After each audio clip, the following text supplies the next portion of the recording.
When people hear global value chains, it sounds kind of abstract, but it's really not. It's the story of how our products and services that we use in our daily lives are made and how they're spread across various different countries, and each country specializes in a particular step. So the logic of the global value chain is very simple. No country is world class at doing everything. You pick winners based on the area in that value chain they're good at on that process. So let's take the example of a smartphone. So upstream, you've got your raw materials, lithium, nickel, rare earths, silicon, right? So those come from different geographies based on geology and processing expertise. Midstream, you see components and sub-assemblies. So I'm talking about displays, sensors, batteries, chip packaging. That happens largely in places with deep supplier networks, reliable logistics, and definitely skilled labor. After that, you get the final assembly, where the economics, the policy, and supply base really makes sense. And finally, you get the downstream. So you've got global shipping, distribution, e-commerce, and retail supply that gets everything into the final market and into your customer's hand. So the policy question for most countries is not how do you make the iPhone or any kind of phone for that matter. It's where you can win now with your existing capabilities and then develop that expertise and then scale.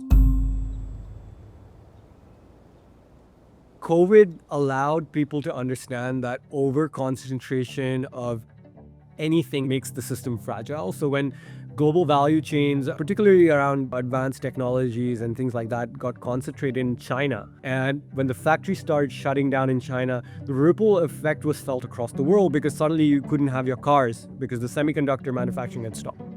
So that allowed people to understand that centralization and one single point failure sort of model is not going to work. So nations, policymakers around the world, businesses started thinking, okay, how do I kind of move away from this strategy and diversify, right? This is not to just cut China out of the world system or the world economy. I think it's too big an economy to do that. But it's really to reduce the sort of dependence the world has had on China for the last 25 plus years. How this is coming out to be is that countries are now coming up with these China +1 policy, or sometimes even +2, building, alternative supply chains for their products and services. This sort of thinking has opened up lanes for India, particularly. India's journey has been quite intriguing because its evolution from very bottom down in the value chain has been increasing over the years. Today's India strategy is not about becoming China and emulating China's model. It's to be credible and big in the right spaces. What makes India relatively unique is the fact that India has factors supporting it that other nations don't. India has a large, educated, English-speaking workforce. The market size is humongous, and political commitment to growing, manufacturing and services capability over the decades has only amplified. India is a democracy, broadly aligned with the Western standards on security, on data. And this matters, right? This builds trust, particularly for Western firms when investing billions of dollars into the Indian economy. The positive attitude the globe has had on India is not just rhetoric, it's really pronounced. Apple announced earlier this year for the first time that all 4 iPhone 17 models would be manufactured in India, from the very beginning of the product cycle. And these phones will not only be sold in India, but they will also be exported to global markets like the US. Few things have come together. We've seen real improvements in ease of doing business, production-linked incentives for targeted sectors, which are uniquely important for the domestic growth of the country, but also for international markets, and strong growth in digital public infrastructure. And pushing into essentially midstream capacity now, India has been manufacturing components. You're thinking about chips. Eventually, the idea is to lead into building India's own indigenous advanced semiconductor manufacturing capacity.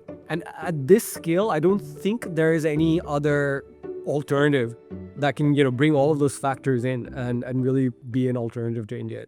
If I were advising Canada, I'd say don't pick between rocks and rockets, right? So the two ends of the spectrum. You got to do both right now. If you look at the Canada case, right? If Canada only exports ore, it stays exposed to commodity cycles. If it only builds IP, it hits commercialization bottlenecks. So a two-tier ended strategy, minerals into friendly nations like India, and Indian assembly lines and distribution into Canadian IP.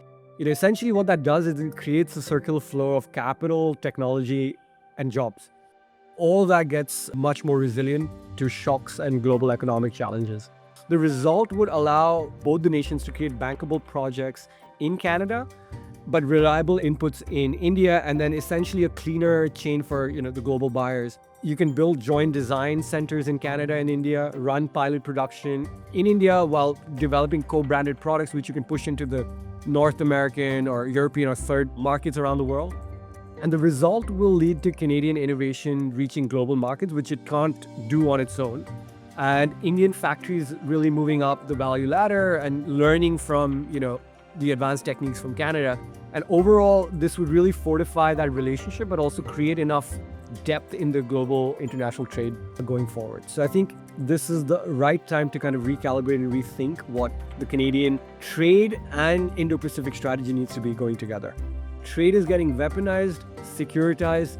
So having control over that, having the right kind of partners in that part of the world will be very important going forward.